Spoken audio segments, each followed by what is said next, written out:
মৃত্যুর 40 দিন আগে মানুষ যে 3টি স্বপ্ন বারবার দেখতে পায়, 1 নাম্বার শর্ত হচ্ছে আপনি যদি দেখতে পান, আপনি যদি যে স্বপ্নটা, প্রথম নাম্বার স্বপ্ন যেটা আপনি যদি দেখতে পান যে আপনার পূর্বপুরুষ আত্মীয় স্বজন যারা ইন্তেকাল করছে তারা আপনাকে ডাকতেছে,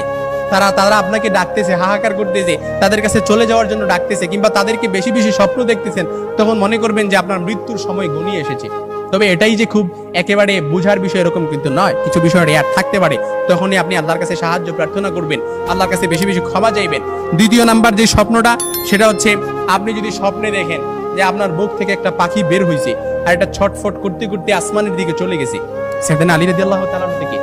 আসমানের দিকে চলে গেছে, তখন মনে করবেন যে আপনার মৃত্যুর সময় ঘনিয়ে এসেছে, আপনাকে ইঙ্গিত, এই স্বপ্নটা আপনাকে ইঙ্গিত বহন করতেছে। 3 নাম্বার যে স্বপ্নটা দেখবেন সেটা হচ্ছে আপনি যদি দেখেন ঘুমের মধ্যে আপনি এক দেশ থেকে অন্য দেশে দেশান্তরিত হচ্ছেন, এই স্বপ্নটা আপনি বারবার দেখতেছেন, এরকম